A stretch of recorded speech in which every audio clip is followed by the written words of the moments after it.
Apa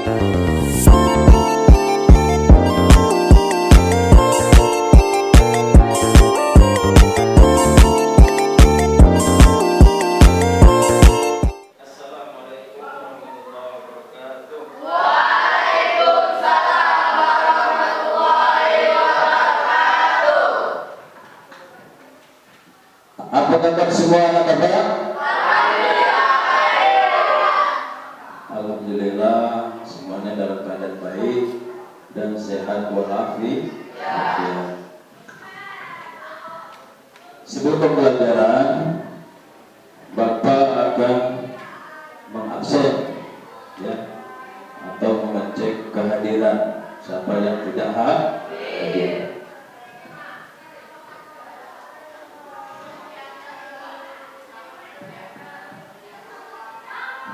Ocha, Noval, Akir, Rianti. Siapa yang tidak hadir? Arwah tidak hadir. Kemana dia? Sakit. Semoga yang sakit kita doakan supaya sembuh dan dapat belajar bersama kita. Jadi dalam belajar kita harus sungguh-sungguh. Jadi kalau kita sungguh-sungguh dalam belajar, insya Allah apa yang kita cita-citakan, apa yang kita harapkan dapat tercapai apa yang kita inginkan. Kemudian tolong periksa kerapian. Bajunya udah masuk. Kemudian meja, kursi sudah rapi. Terima kasih.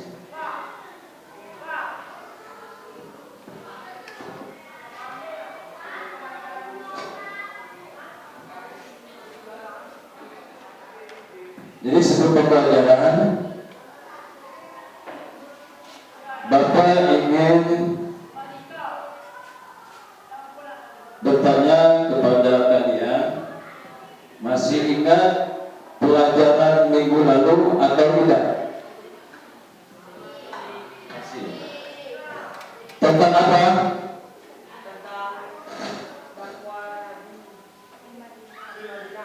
Ya benar ya. Jadi tentang dakwah Nabi Muhammad SAW di Madinah. Kemudian dalam berdakwah Nabi Muhammad SAW di Mekah dan di Madinah berapa tahun? 23 tahun. Benar tadi. Tepuk tangan. Satu lagi pertanyaan. Mengapa Nabi Muhammad SAW hijrah ke Madinah?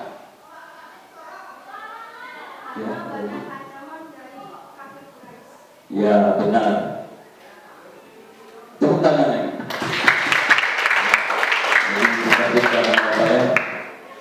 Jadi masih ingat minggu yang lalu. Jadi pelajaran minggu lalu itu jangan dilupakan ya. Baiklah, pada pertemuan hari ini kita akan mempelajari tentang Khulafa Ur-Rasyidin. Adapun tujuan pembelajaran, yang pertama, peserta didik mampu menjelaskan struktur kepemimpinan Khulafa Ur-Rasyidin. Yang kedua, peserta didik mampu meneladani sifat-sifat Khulafa Ur-Rasyidin dalam kehidupan sehari-hari. Yang ketiga, peserta didik mampu menjelaskan strategi Khulafa Ur-Rasyidin. Jadi itu tujuan pembelajaran kita. kita yang harus dicapaikan dalam pertemuan ini. Baiklah, supaya semangat, ya, kita ekspor dulu, ya. Jadi aturannya, kalau Bapak bilang merah berdiri, bilang biru setengah berdiri, dibilang kuning duduk. Kalau hijau berhenti. Jadi itu permainannya, ya. Jadi kalau dibilang hijau bergerak, nah itu kan bermain lagi, ya. Jadi ini untuk mengasah otak atau inspirasi itu supaya dalam pembelajaran ini kita tetap semangat. Bisa dimulai? Berdiri.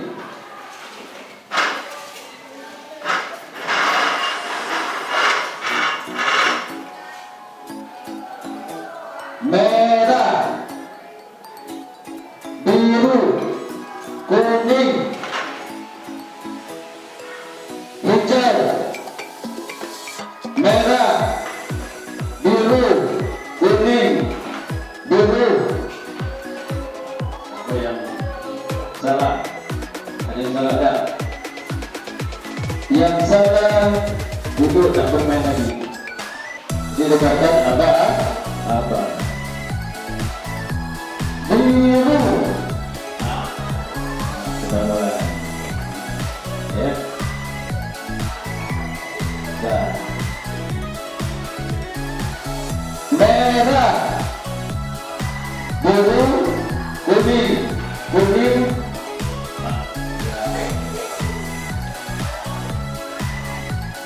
merah,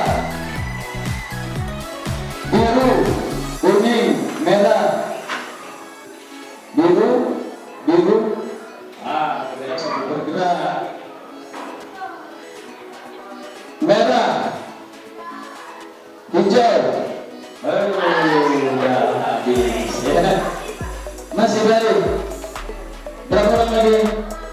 Satu. Tepuk tangan untuk Pak Heri. Jadi pemenangnya Pak Heri, ya. Tetap semangat.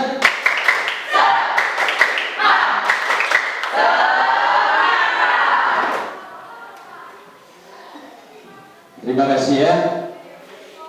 Baiklah, kita lanjutkan pembelajaran kita hari ini.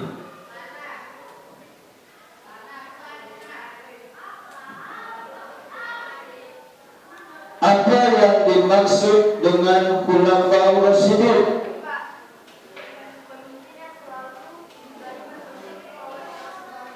Ya, benar, betul.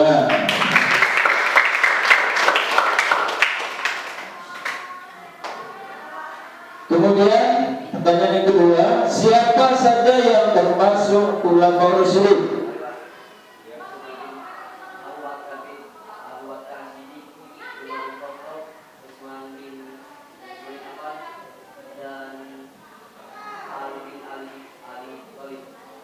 Benar? Benar atau salah? Benar, ya. Ada.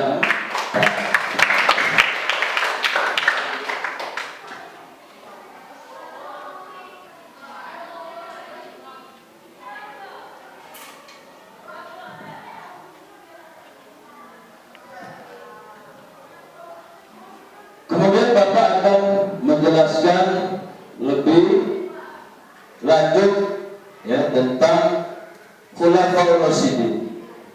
Jadi sudah disampaikan khulafaur rasyidin ada 4. Jadi yang perlu kita ambil, ya, dari sifat-sifatnya, ya, dari sifat-sifatnya. Yang pertama adalah Abu Bakar As-Siddiq. Ya, dia memiliki sifat yang tegas dan bijaksana. Kemudian Umar bin Khattab memiliki sifat pemberani. Yang ketiga Utsman bin Affan. Beliau memiliki sifat dermawan dan suka menolong. Yang terakhir ada yang keempat Ali bin Abi Thalib. Beliau memiliki sifat yang cerdas, ya. Jadi itu sifat-sifatnya yang harus kita contoh dan kita terapkan dalam kehidupan sehari-hari.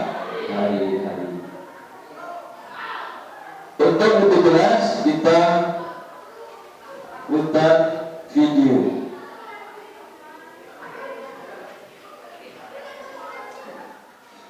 Ini kita perhatikan video tersebut. Nanti kita akan mengerjakan LKPD, ya. Mari kita saksikan.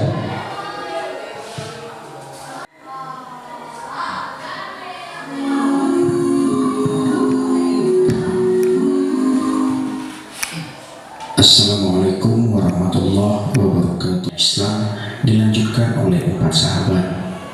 Mereka kemudian dikenal dengan julukan Khulafaur Rasyidin.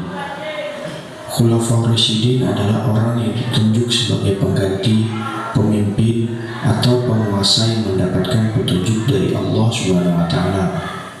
Mereka lah yang menjadi khalifah atau pemimpin bagi umat Islam setelah Rasulullah wafat. Abu Bakar As-Siddiq, Umar bin Khattab, Utsman bin Affan, dan Ali bin Abi Thalib.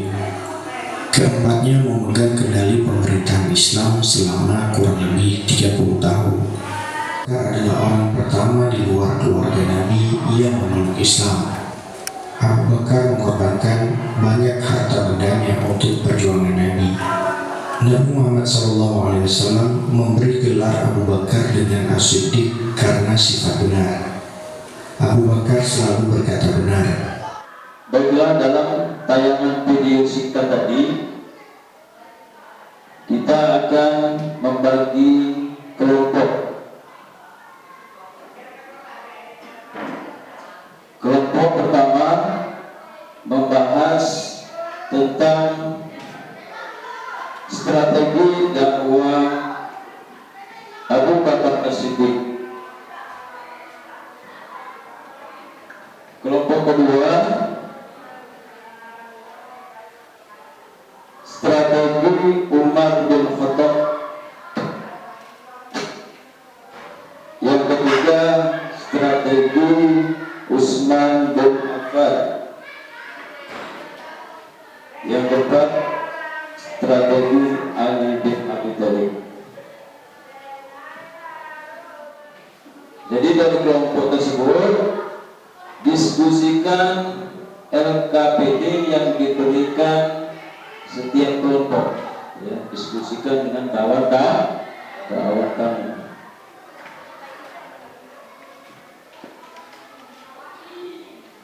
Jadi dicari jawaban, kemudian nanti dipresentasikan. Tetap di tempat duduk, namun berdiri. Kemudian dari kelompok lain itu memberi tanggapan.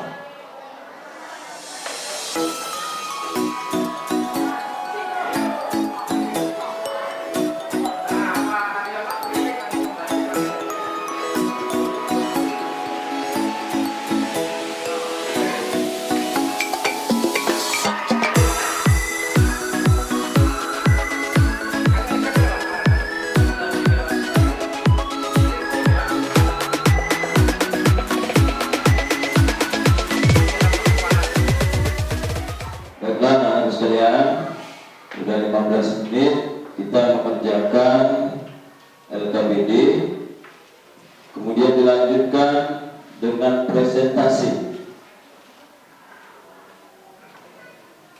Dimulai dengan kelompok 1. Biar semangat kita SBK Media. Tepuk semangat.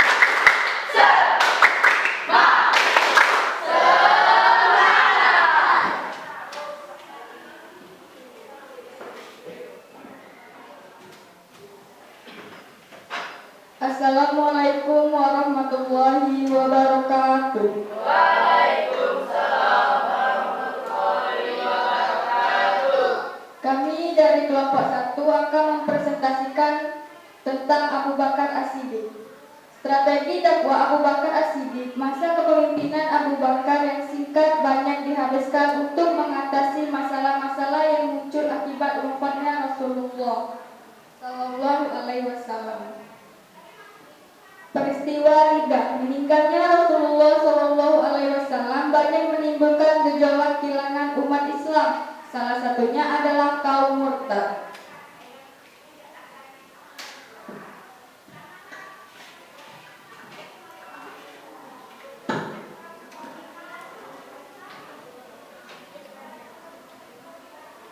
Kondisi Al-Quran, munculnya para video yang menimbulkan banyak korban, termasuk para Al-Quran. Kenyataan ini sangat mematikan dan merugikan.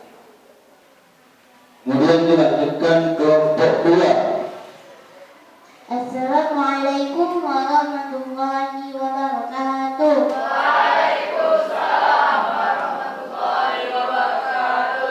Kami dari kelompok 2, kami akan membahas tentang strategi dakwah Umar bin Khattab. Pada masa pemerintahan Umar bin Khattab, gelombang ekspansi semakin meningkat. Setelah Damaskus berhasil dikuasai, setahun kemudian Syria jatuh dalam kekuasaan Islam. Dengan demikian, pada masa kepemimpinan Umar bin Khattab, wilayah kekuasaan Islam sudah meliputi Jazirah Arabia, Palestina, Syria, sebagian besar wilayah Persia dan Mesir. Selain perluas wilayah, Umar bin Khattab melakukan beberapa strategi kepemimpinannya. Kemudian dilanjutkan presentasi dari kelompok 3. Assalamualaikum warahmatullahi wabarakatuh.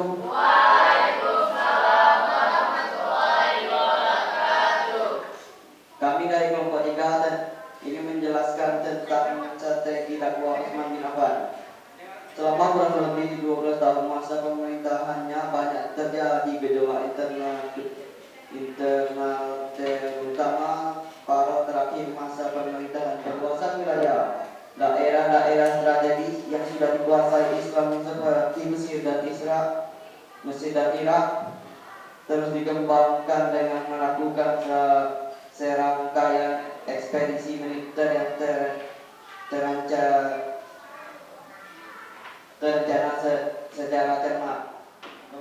Demikianlah dari kelompok kami. Dan akhirnya, wassalamualaikum warahmatullahi wabarakatuh.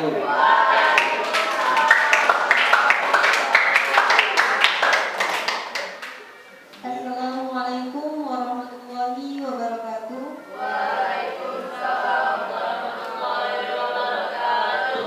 Kami dari kelompok 4 akan mempresentasikan tentang strategi dakwah Ali bin Abi Thalib.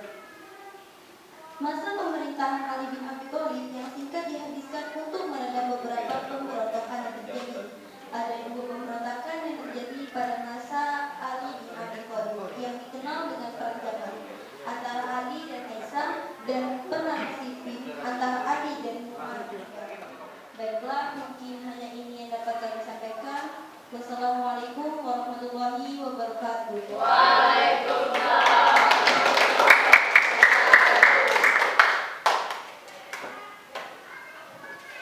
Terima kasih kepada semua kelompok yang telah menyampaikan presentasinya. Selanjutnya kita akan mengadakan diskusi antara kelompok 1 dengan yang lain, saling tanya jawab dan saling menanggapi. Jadi setelah pemaparan dari kelompok 1 sampai 4, ada yang ingin ditanyakan? Dari kelompok berapa? Kelompok 4 ingin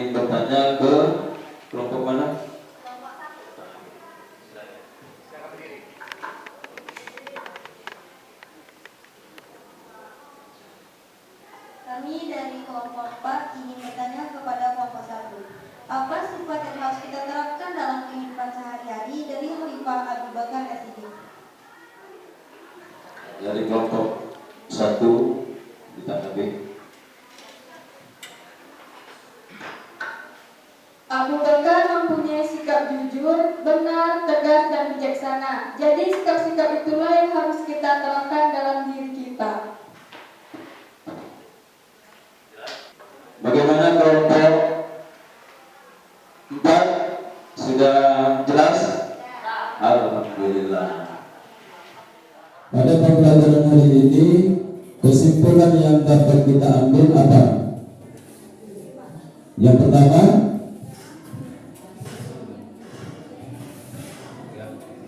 Pemimpin-pemimpin yang ditunjuk oleh Allah Subhanahu wa Ta'ala. ya benar, benar. Yang kedua, simpulan kedua. Yang termasuk ulama urasidin. 1. Abu Bakar As-Siddiq. 2. Umar bin Khattab. 3. Utsman bin Affan. 4. Ali bin Abi Thalib.